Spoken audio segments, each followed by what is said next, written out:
All right, fellas, welcome to Mint Map Spaces today. I'm not really sure if X is rugging us again, but Jason, I already gave you the co-host invitation. Throw me a hand if you haven't received it.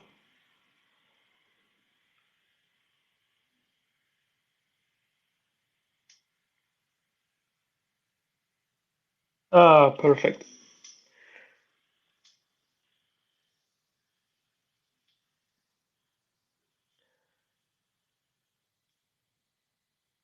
Okay, let me know if you can hear me.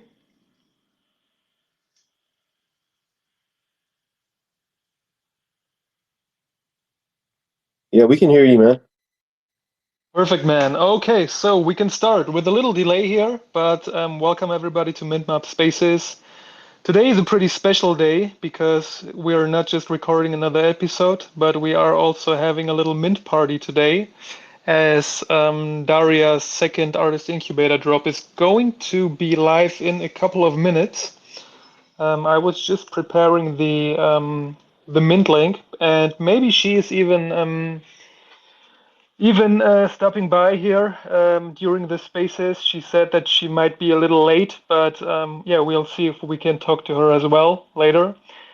Yeah, Jason, I know you've had quite some work lately with the collection, with setting everything up. You mentioned that you had problems with like C NFTs and everything, and I think you spent some time like creating the pages and everything. Yeah, did everything go well in the end? And can we look forward to a smooth mint? What are you talking about, man? A smooth mint? Something going smooth in Web3 that never happens, man.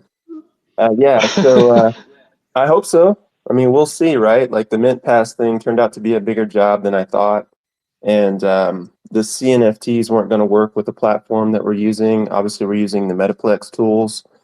And the collection that we have is PNFTs, the programmable NFTs, and the CNFT standard doesn't work with that collection in terms of creating and in terms of adding them to an existing collection. So that was a big problem. And then, of course, I ran into a few other things that I won't bore everybody with. So, but yeah, hopefully everyone's Mint Pass works. If not, I'll have a lot of explaining to do, I guess. Looks like Daria's here. Welcome, girl. Hope you're doing well.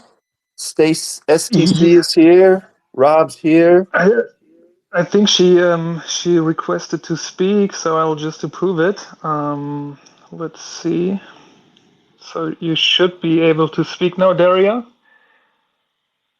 It might take a second for it to go through.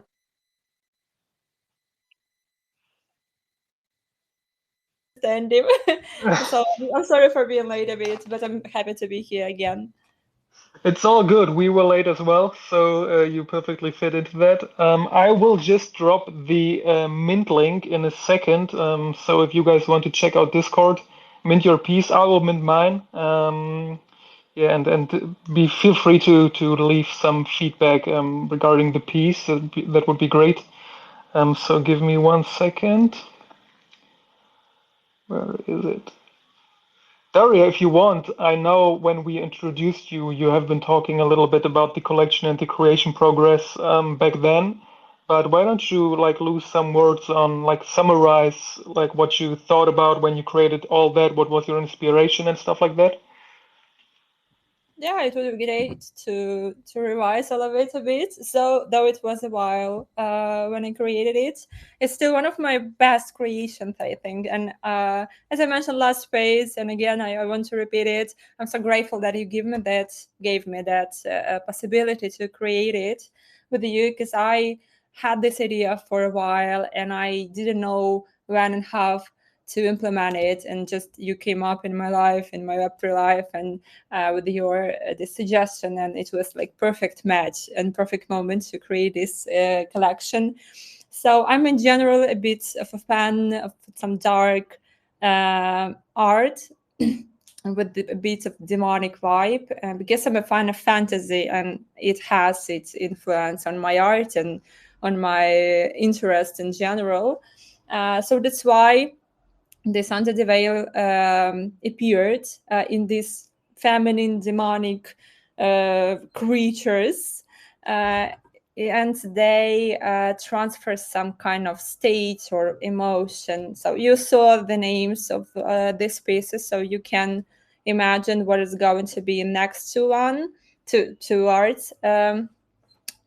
So yeah, about this one, I was so sure how it should look when I started drawing it. I knew the color palette like immediately. I knew that control should be red for me. I don't know how it's for you, and it would be interesting to see how you feel control and what it's for you and in what colors you see it. So for me, it was definitely red. And sometimes I feel that this desire for control can control us, and it's something that I feel in my life. So it was great to implement it on art, though you can see various meanings in this piece of art and this small description you saw. And it would be great to see what you guys think about it and how it's for you. But sometimes I have some desire uh, for control in some part of my life. And sometimes I see that I'm not a master of this desire, but I'm more than hostage of this desire. So, yeah, it's like a really thin line when you become a victim or hostage of your own control, desire of control. So that's why, and that is how this piece of art appeared. And it was such a journey for me to create it and to put some, personal sense on it. So I'm really happy that you gave me this opportunity, and this small series gained some embodiment. You mentioned in the very beginning that you said that it was some kind of perfect match and that you had kind of already started the artwork. So how much was actually done when I asked you about doing the artist incubator? Because I realized and I noticed that you delivered the work in lightning speed. Yeah. How much was already done when I asked you? It was like some rough sketches, and it was literally nothing. I had a solid idea. I knew that I wanted to create like something demonic, feminine, and under the veil with some emotions. And I had sketches. Just it was like part of a study sketches I do every day. And about the speed with what I created this series, it was so easy because when you feel this inspiration, art just, I don't know, it appears immediately. So for me, it's really easy to get lost in my drawing process. And when we established everything and we agreed that we're doing it together, and I started drawing, for me, just was like, I don't know, it felt like a few hours, though it was like, I don't know, 15 hours, something like this, on one piece of art. But I don't know, when you start drawing and you feel this inspiration and you put some emotions, not only in these strokes of your brush or stylus, but in art itself, I don't know, it gets so easy. So yeah, it was like a while for me in general, but subjectively it was like a few hours, and it's all in this collection appeared.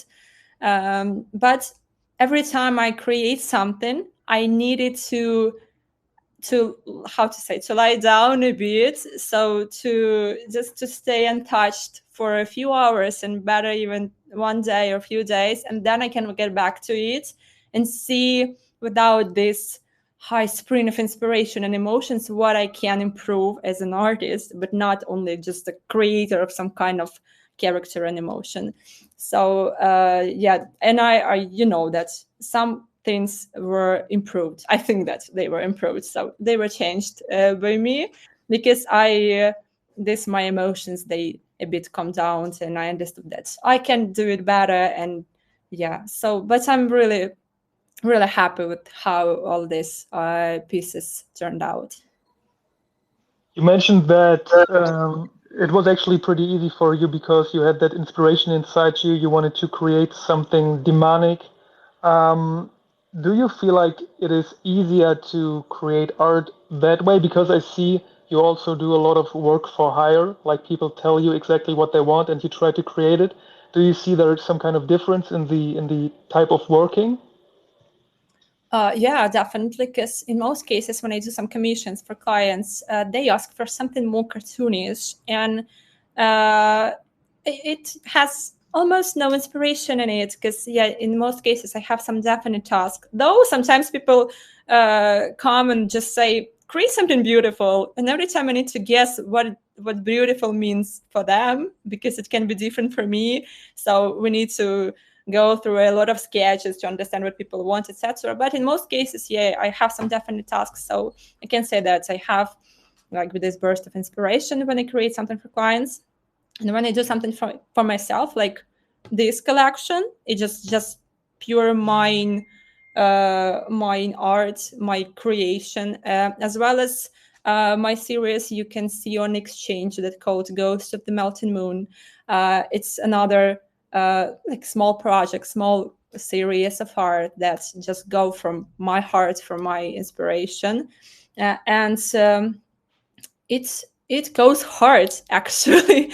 I don't know why with this one, because maybe I had this idea first for a while. It was much easier when it comes to this Ghost of the Melting Moon. Every time I start something, I don't know, I'm not satisfied with forms, and each art takes me, I don't know, like a few weeks to finish. And I'm working on the next one, and I saw some. I showed some bits and pieces on Twitter, and it was just it goes. I don't know, for a few weeks. It's really hard. I don't know why. I just idea is established, and form and colors they are already there, but still I can't finish it. I don't know why. I still have some block with it, maybe, but I didn't have any block with Under the Veil series.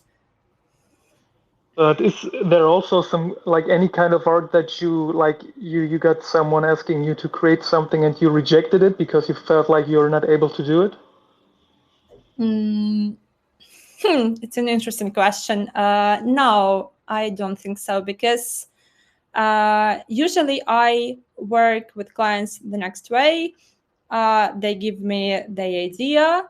I create some rough sketch, and if they are not satisfied at some point, and I can't improve it more, so I can't really, I just literally don't have the skills to draw something that they want. Of course, they can just refuse from my services, and that's all. But it never happens. But I just imagine that if it can be, I understand it, I accept it, because my artistic skills, they are not enough, not strong enough, because I'm drawing only like for 3 years. So in the world of artists, it's nothing, because I have a lot of friends and connections here. When people just draw for all their life, 15 or 10 years, etc., and they have some academic base. So I don't have anything. I need to learn by my own a lot. And of course, I can imagine that this situation can happen when someone can write to me with an idea I can't implement. But on the other hand, it sounds like a real challenge, because I heard it once from my friend, and she said that, you have such an interesting occupation, because every time you draw something, even for a client, even something without inspiration, you like improve your skills. And some professions, they don't offer this option. But I told her that there is another edge of the situation, because every time I want to learn how to draw something, I need to draw. There is no other way. It's not enough to watch some tutorials or some YouTube videos and that's all, and you know how to draw it. Now it's just every time you need to put like immense amount of hours into something just to learn how to do it, how to draw it.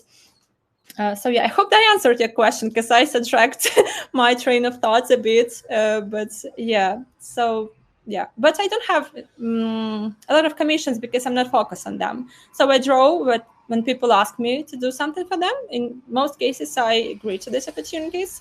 But I'm enough with all types of arts activity I have here. And sometimes when I have a lot of commissions, it's really hard to just schedule everything and to be on time with every task I have. So yeah, I'm trying to find my balance between commissions, inspiration, some I don't know, fan arts for projects, etc. So yeah, it's really easy. It's really easy to burn out, to get burned out. Sorry, I'm that my English is not perfect. I'm just trying to express my thoughts here.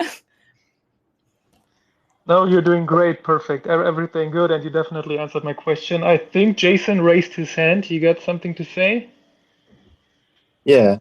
Well, first of all, your English is fantastic, and Alex, your English is fantastic. It's so amazing to me as an American, where we live where no one can speak anything, and you guys come on here and speak English perfectly, and then criticize yourselves. You speak English better than probably half the Americans I know.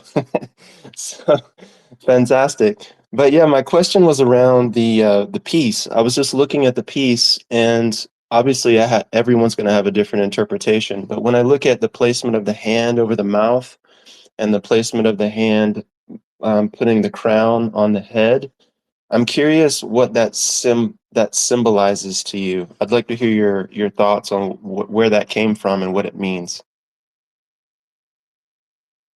Yeah, thank you for this question. So crown, as well as this feminine creature, they're central points here. And when first art this power, we saw this creature just grabbing and clinging to this crown because it's power. She was eager for it and she tried to keep it. In this case, this crown is already on her head, so she gains this control. And it's about positioning of hands. About a hand that can or try to grab this crown, in my interpretation, I thought that, sometimes we become hostages of our fear of losing this control. So it's about losing control. Like she has it. She definitely has it because this crown in her head, but she lives in the fear of losing it. And again, it's a situation when you become hostage of your desire to control everything because you live in this constant fear of losing it. And the seconds when she can't speak because something keeps her from it. It's about the way this desire of controlling everything takes our energy, and sometimes we are so focused on controlling something or someone that we just everything we do it comes only to this control. So we stop evolving, we stop expressing ourselves, so we stop living our life beyond this control. So it blocks us, and it's just it gets our world, it gets to the size of this very control, and that's all. So that's why I put this position in this in these poses, and this is how it turned out. That's very cool. I appreciate you taking the time to explain that. I'm curious. The interviewer in me wants to ask a more personal question, so feel free to decline answering it if it's too personal. But I'm just curious because this topic seems to be something that you've mentioned a few times. I'm curious to know how this has shown up in your own life in a very specific way. If you feel comfortable sharing, I'm guessing that you've experienced this personally, so I'm just curious if you have a story maybe around that. I can give you at least one example. I have some embodiments of this story in various areas of my life, but I can definitely talk about one of them. I'm a huge fan of time management and optimizing everything, and I use this time blocking system when I fix some time for every task I have. So every day I have just a really detailed plan of each minute of my life and how I'm going to use maximum this minute. And in general, it sounds like it should serve me, and in most cases, I think that it serves me because I'm really comfortable with this system I created for myself. But sometimes I feel that I created a master for myself, that I'm a hostage of my schedule I created, and it's already here. I already created it, and I need to leave and stick to it. And at the same time, like I don't have any will don't have any freedom to sidetrack from this schedule, because I'm really fixed with the idea of efficient activity, etc. So yeah, with scheduling everything, sometimes, and it happens pretty often, I feel that I'm not a master of my schedule, but I'm its hostage.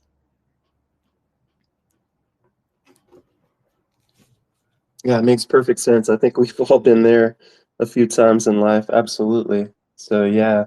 I know that you said that you've been in the art world for about 3 years, and I think we talked about this previously, but what were you doing before the art? I'm just curious. I studied law and I finished my university, and I had a dream of being a prosecutor. And my faculty, my specialization in university was being a prosecutor. So yeah, that's a goal I strived for a really long time. But life is kind of surprising, and I'm so great that I'm an artist now. And yeah, I am a creator firstly. So yeah, it's really cool to create something when you have an idea and you just can give it some embodiment. But yeah, I was a lawyer and now I'm an artist. Very cool. Yeah, I thought that you had said that before, and I was trying to remember because I know in the study of law and actually quite a few subjects similar to that, there's a deep philosophical basis in how things are structured and how things are built. And I see a lot of that come through in your work. I see a lot of depth and a lot of that sort of philosophy coming through, that you seem to be like a very deep thinker in real life. Would that be accurate to say? I hope so. I want to believe in it. Thank you. It sounds really flattering, and I'm really appreciate all kind words toward my art and my creativity. So yeah, I want to create something with sense, not only with picture. Sometimes it's only picture, definitely, and I can't avoid it. But when I create something from my heart and I have this burst of inspiration, I want to have some sense in it. Very cool. Very cool. I guess we should just take a moment and say hello to everyone. I know we kind of started late and jumped in. So everyone, thanks for being here. I see Bilo. What's up, buddy? I thought you had to work. It's good to see you in the crowd. Feel free to ask for the mic if you want to share that sexy French accent. STC, what's up, girl? It's good to see you guys, and I hope everyone is doing well. I know that it's been kind of a crazy week for me in terms of getting everything ready, playing with these different NFTs, and I'm just super grateful to see everything's going off nice and smooth. And I really appreciate Daria. Really appreciate you taking the time to be with us today. It's always nice to have someone who has created the thing come in and explain it, talk a little bit about it. And I'm curious, I know that we talked earlier about the series being 4 pieces. We have the first piece, and then the second piece, control. Do these 2 pieces relate to one another? Do they tell a story together? And if so, could you maybe elaborate on that a little bit?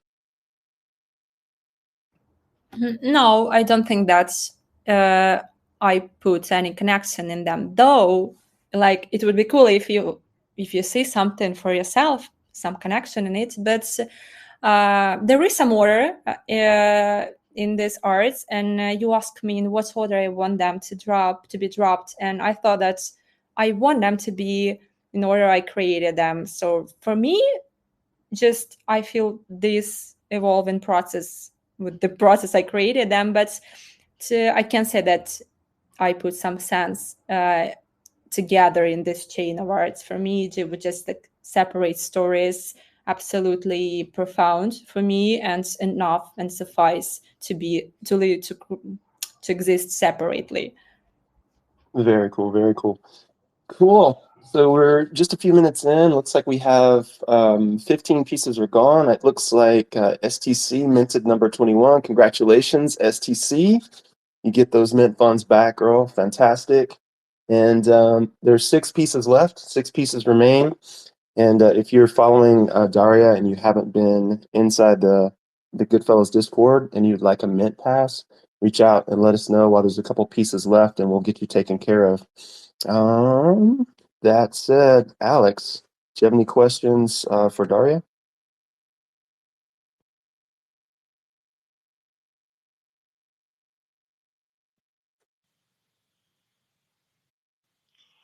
Yeah, sorry, I was actually enjoying to listen to you guys. Yeah, Daria, maybe you talked a little bit about the first two pieces, and you said that, every piece is actually separate from each other, and that they do work as some kind of, series and collection, but like the first and the second piece do not have any kind of relationship.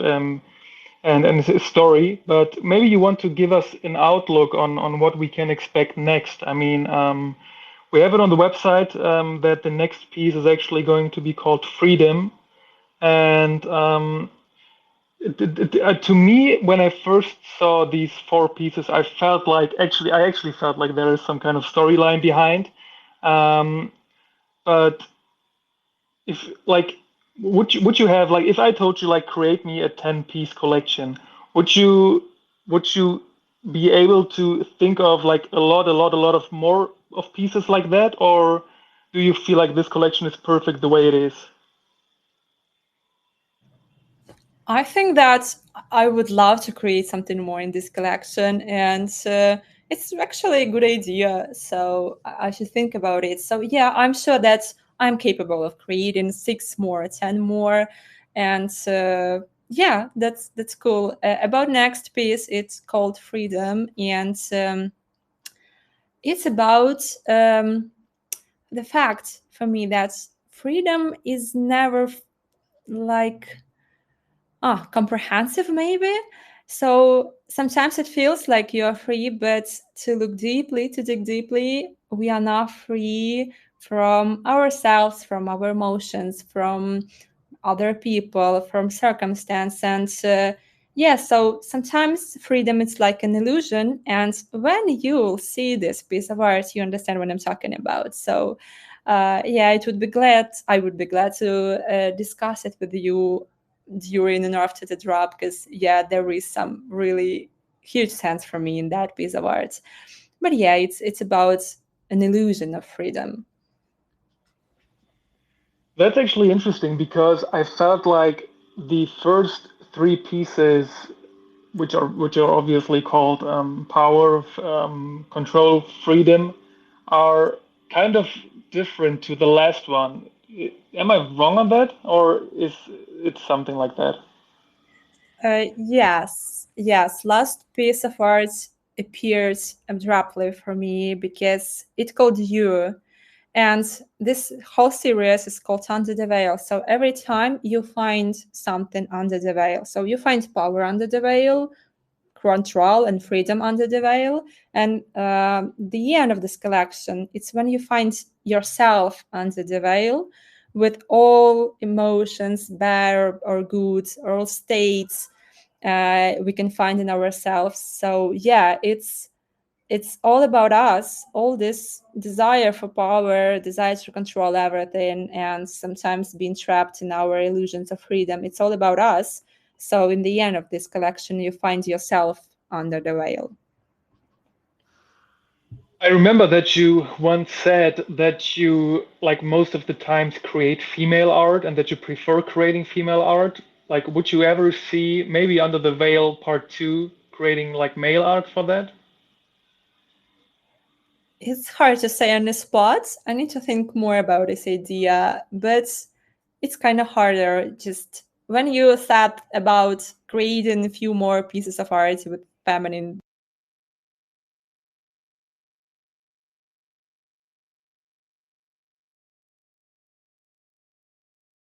Sorry, and I'm talking like for a few minutes. So, have you heard me? Because I understood that I didn't put this microphone.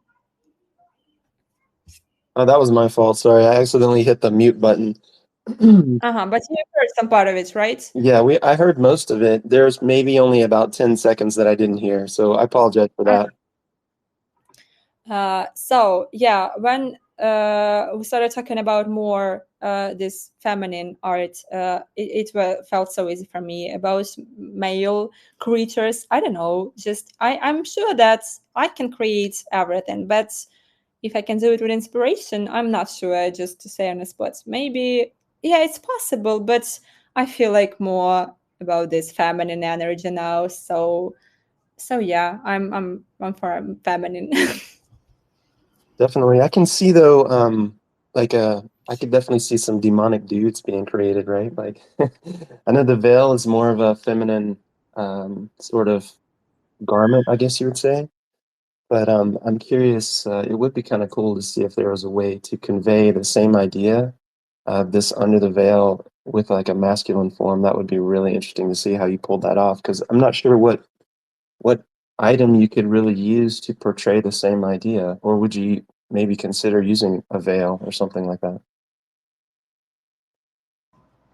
I like this idea in general. Just I feel that I need to think more about it and to get some inspiration, maybe from books, because fantasy and all this stuff, I'm in love. Um, but yeah, Under the Veil second series in male forms, it sounds interesting. That'd be very cool. Awesome. So what do you got going outside of Under the Veil? I've been following your timeline a little bit. I know you've been doing quite a few commissions. Is there anything in your world that you're super excited about right now that you're working on? Was it a question for me, or just I didn't understand it? Oh, sorry.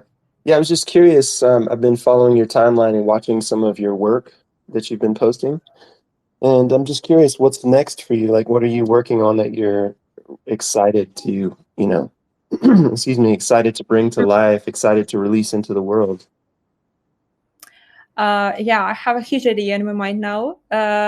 First of all, I want to finish this Ghost of the Melting Moon series, and I want it to be like 7 or 10 arts.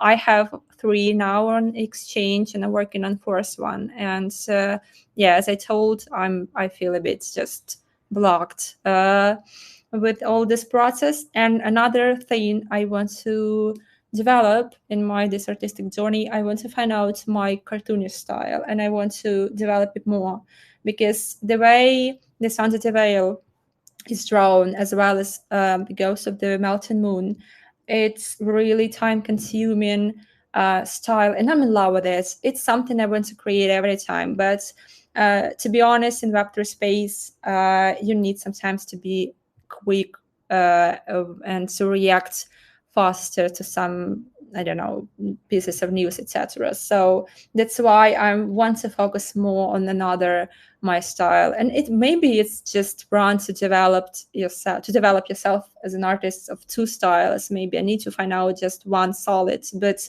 now I feel that I need to have really great cartoonish style that can express myself, because you can see on my timeline some pieces of art in more cartoonish style, but I don't feel myself in them. So that's why, just yeah, I have this idea in my head, and I want to work more on it. Now I don't have enough time. I have a lot of commissions apparently, though I told you that I don't focus on them, but we started working together with some influencers here, and they this collaborations gave me a lot of clients, so I need to finish a lot of works for them. And yeah, there are some things I want to get in, like just Web3 enjoyer here using my art, but yeah, developing myself and my style, it's something I want to do more.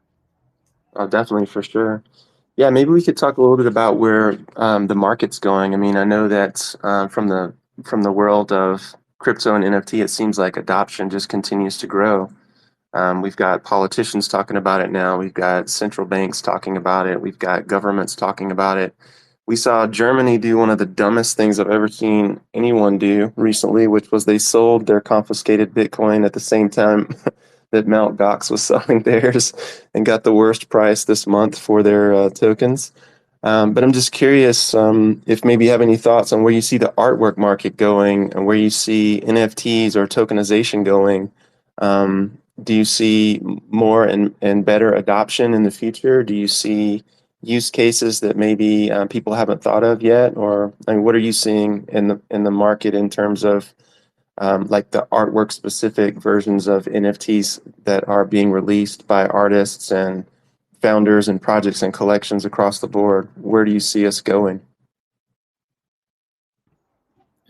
I want to answer to a question, but to be honest, I'm not the greatest speaker about these topics because uh, I'm more about this creativity and arts, and I have a husband who's more specific about everything trending is going on in Web3, and we just collaborate with him. We are great partners, and I take most of this creative part, so I'm not that profound in all these issues. And I have maybe some thoughts, but I don't deem myself as enough expert in them to express them here.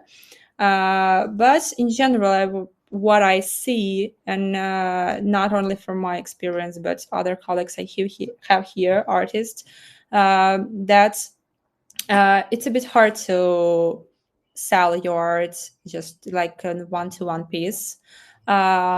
Maybe just market is full of one-to-one pieces, and I see a lot of really great people here who create something so astonishing and beautiful, and just they just can't sell it. And yeah, I understand it, and every art will find in the end its collector. And but I want people to support them more, not me, because I'm a beginner. And yeah, of course, I really appreciate all people here that tell some kind words toward my art and support me a lot. And really, without this support, I'm not sure that I would create something like this. And you inspire me a lot. But there are so many other people that do it like for years, and they create really beautiful things. And I just want communities and people here to support them more. But on the other hand, we see a lot of really interesting initiatives appearing, like for example, Drip House, and it's really great service for creators to promote their work there. And I'm really happy to see this happening. So yeah, maybe someone here will be glad to discuss this topic and your questions with you, because I don't deem myself experienced enough in this. Oh, very cool. I appreciate the honesty. And yeah, so maybe we'll throw it over to Alex, maybe ask Maria, where do you guys see the NFT, where do you guys see the tokenization market going in the near future? I mean, I see a lot of use cases in business. Of course, art provenance is a huge thing. But one thing that I've noticed is, as I've gone through the art market, is I've noticed that a lot of artists, quote unquote, traditional artists in the standard world of art, who've done a lot of pen and paper work or illustrative work and sold it in the standard marketplaces outside of the digital world. I've noticed that a lot of those people still haven't crossed over into the NFT world yet. So there's a lot of talent sort of sitting on the sidelines that really hasn't done anything to tokenize their work or to build a following or to really start capitalizing on the fact that you can really start building a not only a base but a source of income through royalties and through community and through purpose and meaning and getting it out there in the world. I've noticed that just there's almost like a chasm. And in fact, I've reached out to a couple of, I'll call them real world artists, people who haven't really stepped into the NFT world yet. And they were not very positive about bringing their work over to the digital world. And I was very curious as to why that might be. So I don't know, maybe Alex, do you have any thoughts on that? Maria, if you can speak, I'm not sure if you can. But if someone has thoughts on that, I'd be curious to know what you think's going on there. Yeah, I totally agree with what you said, but don't you think that might be caused by the fact that, the NFTs in general still have some kind of bad reputation due to all the bullshit going on? Like, I felt like back then when we had the NFT bull run back in 2021, everyone was curious about NFTs, everyone wanted to take part, and now having that bad reputation of a market that is basically scamming everyone, I feel like they tend to have that opinion of like I probably want to stay away from that, like not risking their own reputation.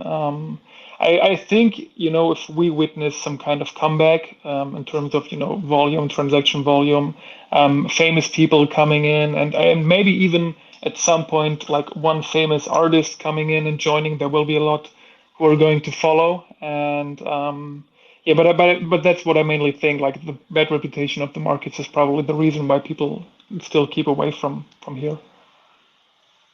Yeah, that makes sense. I mean, it makes perfect sense. I think one of the things that was interesting about this whole thing when I started reaching out to, you know, non, non NFT style artists is that they don't even know about the marketplace. They don't know about the platforms, the technology. So to say that they would have, been burned or to have like a negative experience from being burned from someone in the past doesn't seem like it would apply.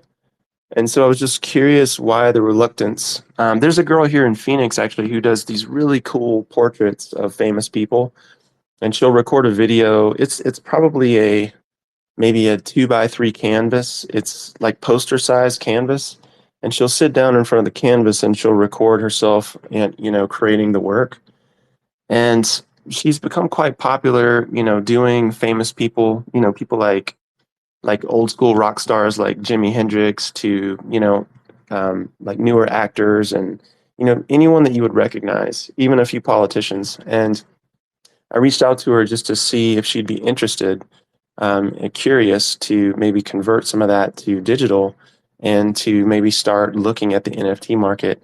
And the immediate response was negative, like, no, not interested at all. Like, wasn't even interested in looking at it. So I don't even think she's aware of the marketplace, and she's not the only one that I've spoken to who's like that. So that just makes me wonder if there's some sort of divide that I haven't really seen the reasoning to yet. Because if I'm an artist, and I am in some sense, if I'm looking for ways to build a following, if I'm looking for ways to sustain myself, it seems like treating people, creating high quality work, building a following, and then giving people like beautiful things to hold on to and to collect, especially in the early S curve of adoption, would be a fantastic way to build my way into a full-time position as an artist. And I don't even think that a lot of these people understand royalties or how a royalty market functions. We've talked a lot about film and television, we've talked a lot about music and radio. And every time something creative is used in one of those platforms or mediums, the creators earn a small amount of money, for example, right? So if you have a song and it plays on a radio station, let's say it plays 10,000 times over the course of 3 months, you're going to get a check at the end of that quarter for the number of times that piece of media was used.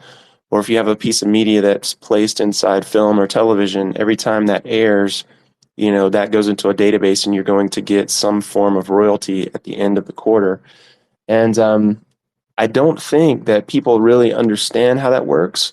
And the people who are in the traditional markets, so I'll use my friends who are in the music world, for example, they, will have pieces of music placed inside film, television, pretty much every popular television show or movie that you've seen, they have music in. And it takes them something like 6 months to get payment for that in terms of royalty usage. And so I don't think they understand that like royalty usage in the world of NFTs is instantaneous and there's no waiting. So there's a ton of benefits that I see for artists or for creators. And I just don't think I think there's a tremendous education gap that needs to be overcome on some level. I'm curious to know what y'all's thoughts are. Yeah, what I would like to know actually is because I have the impression that most of the artists who are like in the Web3 world have never like created art for the traditional markets and, vice versa. Um, and yeah, maybe that's something that Daria, you can actually say something about. Have you been involved in art before you started creating for Web3? Actually, no, and I never tried myself in traditional art. I don't know if there are a lot of artists who can claim the same, but yeah, I've never tried to draw something with a pencil and on a paper.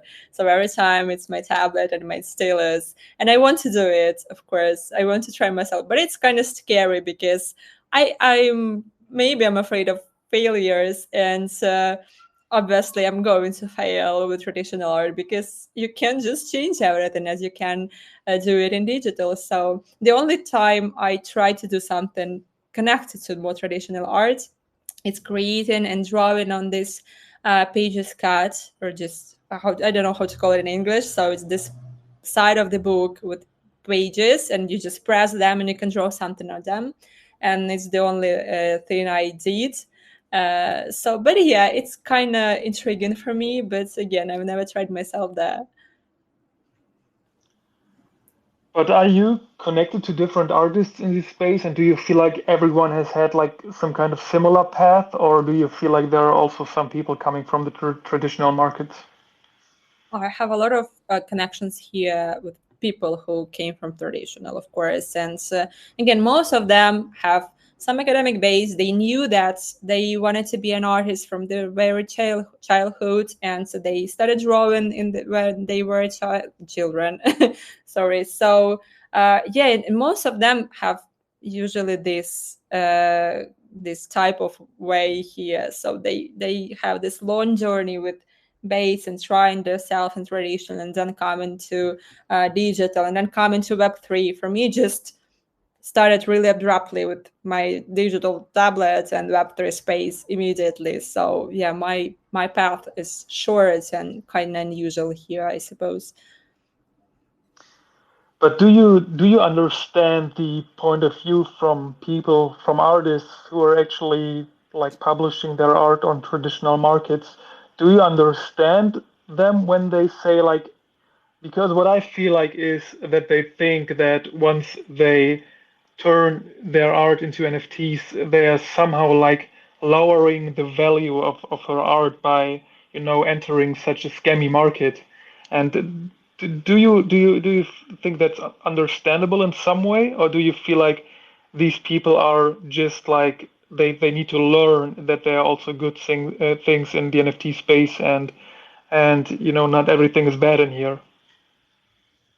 I don't have such people around myself. So even though who draw in traditional, they somehow are connected to Web3, and they are accustomed and get used to this NFTs world, etc. But about understanding these people, I think that's we have our own truths, and yeah, it's maybe just a safe answer, but I feel this way. So of course, I would love. For people to get to know about Web3 space and how it works here, because there are so many opportunities here, and it just it's cool when you get to know it, you know how it works, you know that this part of creativity and creative world exists, and then you chose not to be a part of it. But yeah, as you told, in most cases people just don't know about it, unfortunately, and that's why they can't objectively judge how it works and if it's good or bad for them. But if they decide that it's somehow um, underestimate their effort they put there in their traditional arts, then just it's up to them. So yeah, pretty safe answer, but it's the way I feel it. Oh, did you want to go? Did you want to go, Alex? I don't want to interrupt you, man.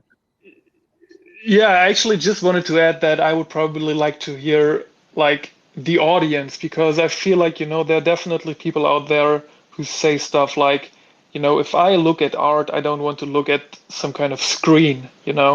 And that's probably like I'd actually like to speak someone like that, because obviously here on NFT Spaces and on X we don't usually have these kind of guys or people, but people looking at art, like going to galleries and everything, that would actually be interesting to speak to someone like that about NFTs and art and like digital art. That's just what I wanted to add. Now you can go ahead. Let's see, what was I going to say? Oh, I think you guys touched on a huge thing, and this was kind of what I was talking about before. I think because we're all in Web3 right now, and we've been in it for a few years, or at least most of us have been in for more than a year, I would say. It feels like a lifetime in this world with so many people doing weird things and that sort of thing. But I think there's just a tremendous education gap between the way people see the traditional market versus the Web3 market. I don't think people really understand it. And I don't think people really understand how early we are.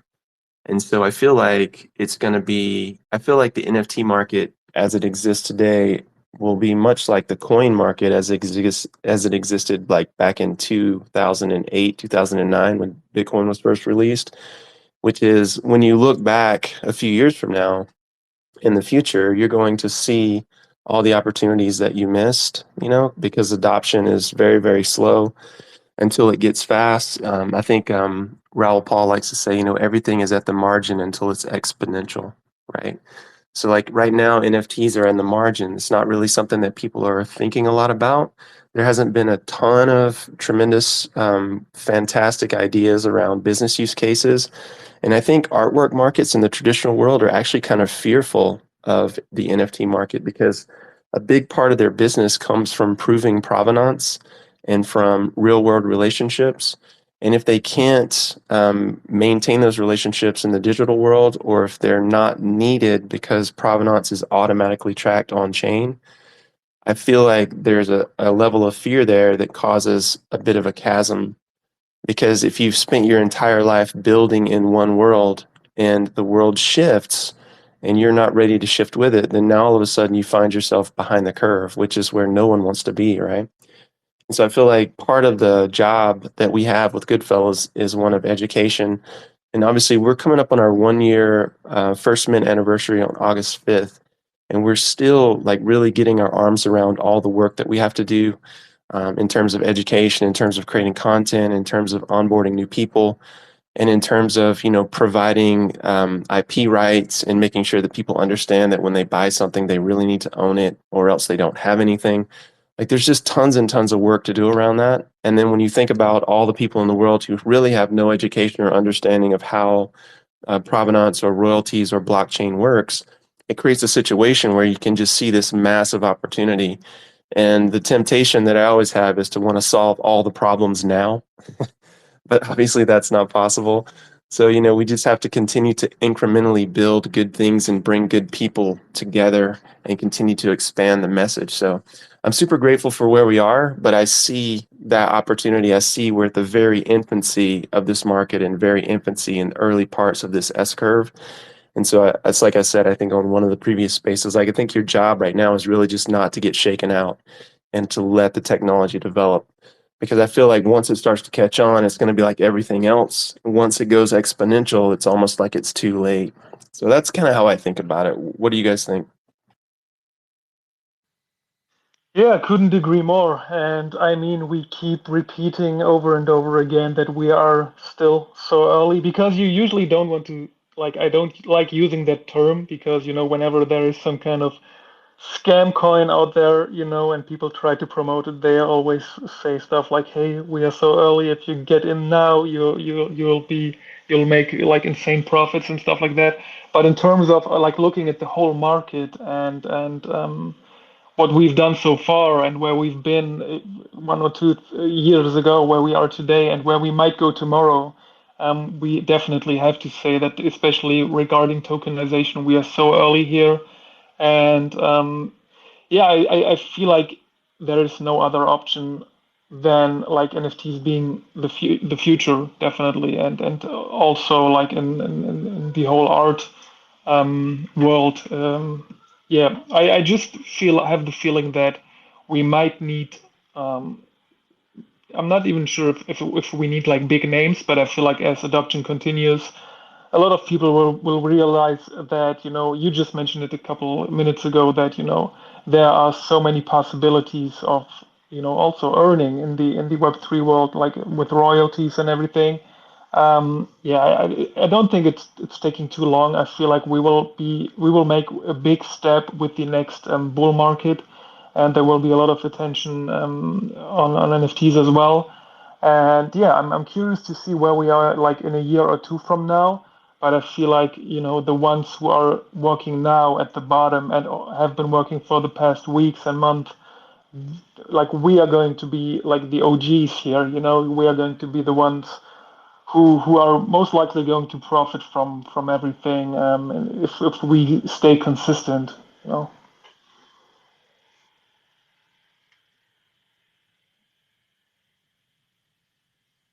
Yeah, man, I think that's exactly right.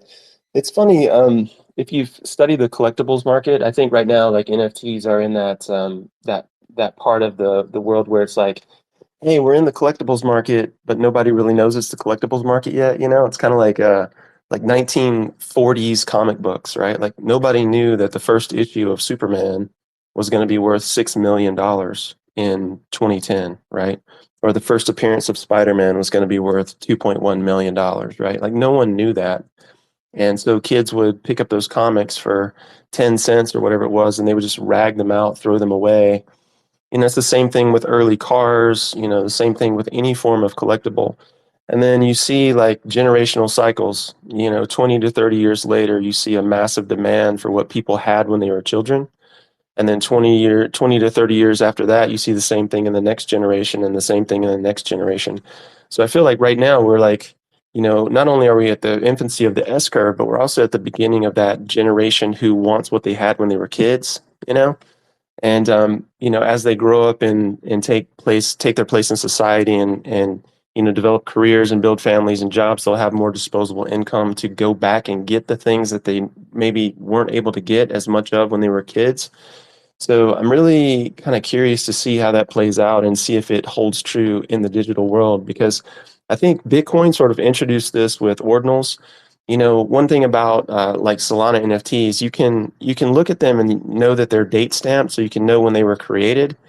But the cool thing that ordinals did was they gave every graphic, every image, every specific ordinal a number. And so you could track where you are in the sequence of mints, right? And so, like, I remember when they dropped, I think it was like last year in February, and everyone was scrambling to set up, some way to mint them out. And I remember I minted a few like sub 500,000. I don't even know what they're at today, maybe 60, 70 million or more. Who knows? I haven't looked. And then when we started minting the Goodfellas bosses on Bitcoin, those early bosses minted in the 21 millions, which was kind of kismet because, obviously Bitcoin has a cap of 21 million tokens. And so I think Bitcoin sort of introduced that idea of scarcity in terms of early numbers. So I'm curious to see if that holds true on other chains who are releasing, like images, NFTs, even inscriptions, like you can inscribe on Solana now, and see if those date stamps sort of hold the same power as like an early collectible would be in the traditional world. Curious to get maybe your take on that. What do you think, Alex? I gotta say, I unfortunately was like disconnected for 45 seconds or something, so I haven't really gotten everything that you said. But yeah, I have to agree with the beginning of what you said, and I actually can't say more that than like what I just said. I want to see where we all go. I want to see if the market is actually moving the way that we expect, or if there is like a big turnaround and we'll all go to zero, like as all these negative people claim, and like keep claiming, which is interesting because I actually just saw a video being published on YouTube, of a guy who was actually making like the 500, or I don't know how many I've seen, but they always come up and say, have like titles like, what happened to NFTs? And then they tell the whole story. Then they catch up on all that scammy stuff that happened, and people in the comments are still like, yeah, I always knew it. It's just like a JPEG. You can copy paste everything and blah blah blah.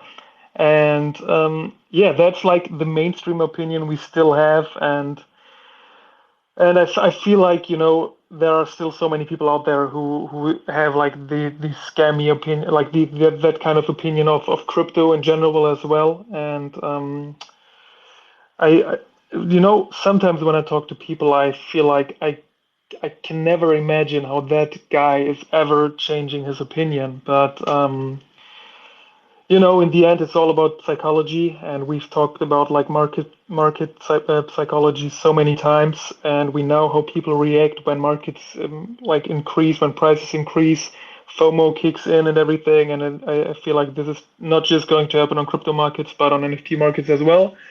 And yeah, that's probably my final words here. So I'm curious because we kind of touched on this topic of mentality and psychology. By the way, the last piece was gone, so they're all gone. So make sure that you reach out if you want to get a mint pass next time. But yeah, I'm curious. Like you were talking a little bit about mentality and how people look at markets, and I think a lot of this has to do with how people look at business in general. And I'm just curious if you guys are listening. Like when you think of free enterprise and you think of capitalism and you think of business, do you think positively or negatively? Like throw up a thumbs up or a thumbs down. I'm just curious to see what you guys think. Let me know.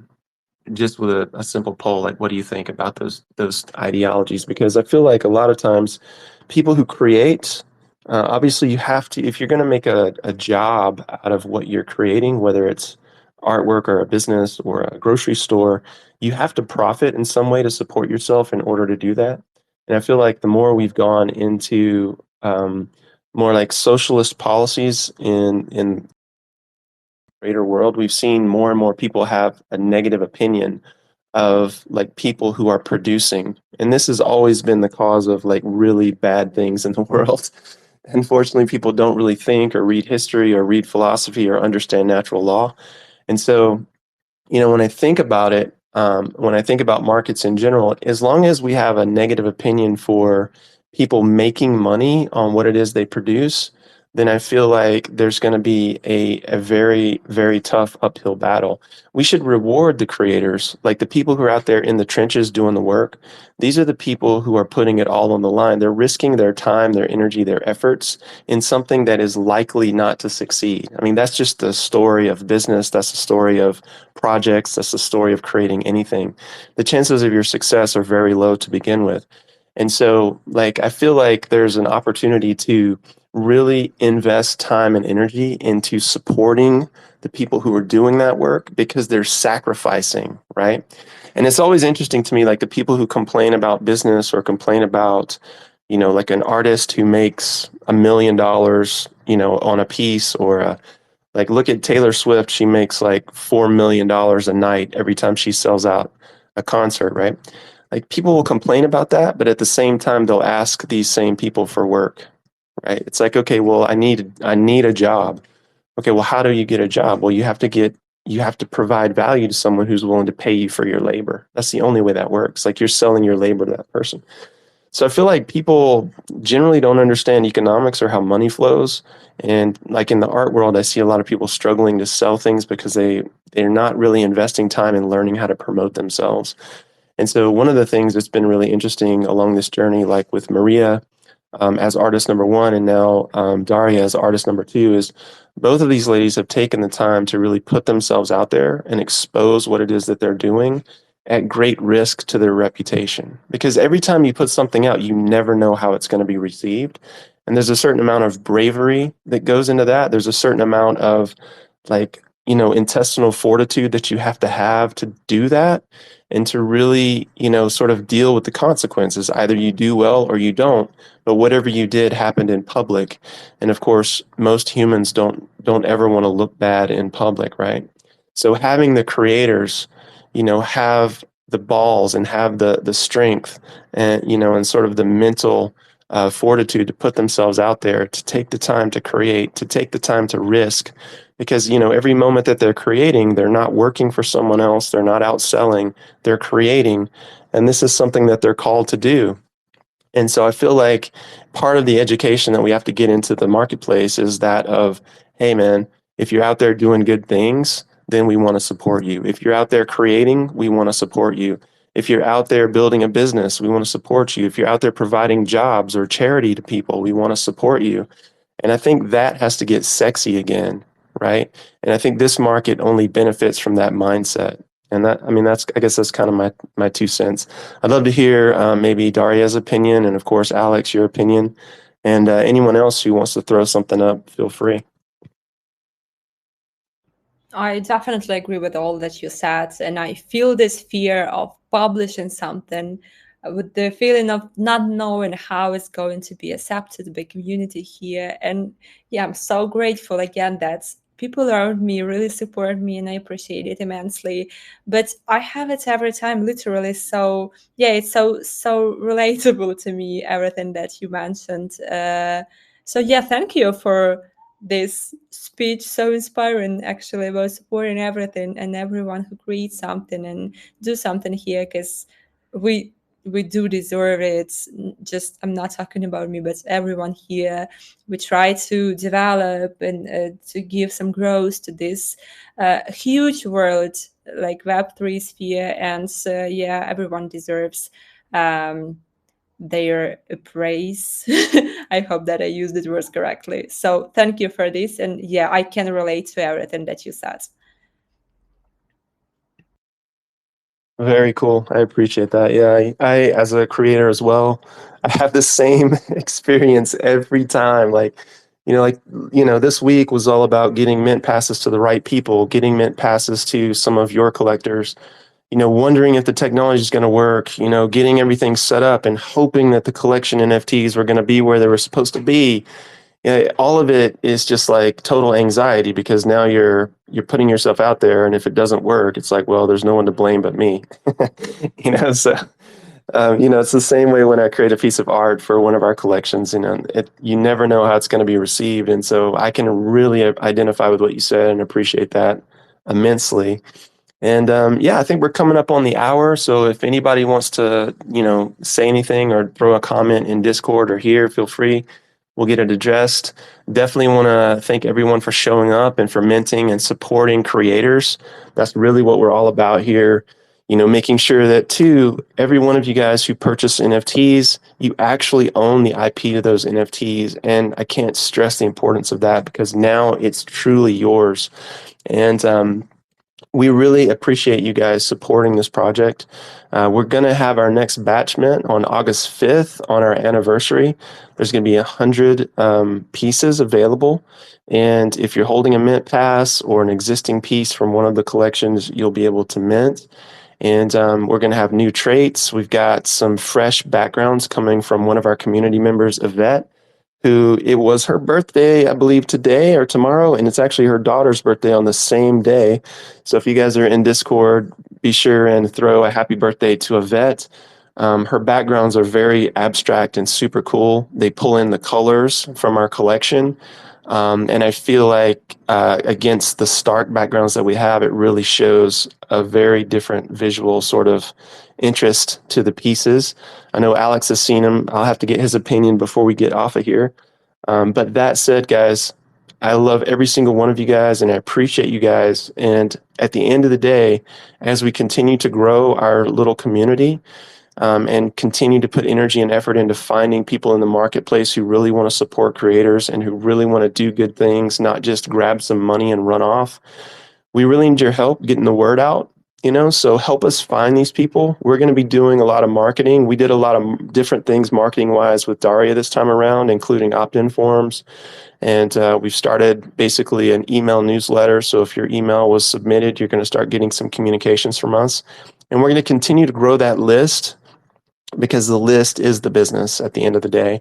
And we want to continue to provide value to each and every one of you as we move along. So thank you so much for staying with us on the journey. We will not disappoint you. We are in the trenches and we're going to keep moving right along. So that said, Alex, last words. What do you think about Yvette's backgrounds? What do you think about Daria's next piece and sellout? And then I'll let you close us out, brother. All right. First thing I wanted to say is that I really also feel like, the whole journey that we've been on feels like, looking for the right people. And when I see the people around, when I see people around Discord, when I see the artists that we are working with, I feel like we've definitely done a very good job on that. And you just mentioned it. We actually have someone in our Discord, the lovely Yvette, who actually is like was a part of the community for quite some time, and then we realized that she was actually doing art as well. She was posting a lot of that stuff on her timeline, and then we saw that, and then we found a beautiful way to cooperate with each other. And what she has done is so absolutely beautiful, and such a yeah such a wonderful addition to our collection, and it actually gives it some kind of new flavor, some kind of new vibe that I've never actually like felt with our collection, and that's why I think that people are definitely going to love it, and I can't wait to present it to the people. Yeah, but yeah, it's not that long until the batchment, but I think people are excited, and as I mentioned, like it's going to be great. I think people will love it, and can't wait to share it with you guys. But for now, I want to thank everyone who listened to the spaces. Thank you to Daria, Jason, and everyone who joined us. This is it for today. Thank you for the sellout again. I mean, it might look like we are used to it, but we stay grateful. We appreciate everyone out there who is part of the community, and yeah, we cannot thank you enough, guys. And yeah, this is it for today. Thank you everyone for listening, and I hope to see you guys next week on Friday on the next Spaces. Until then, have a great weekend, have a great week next week, and see you guys. Bye bye.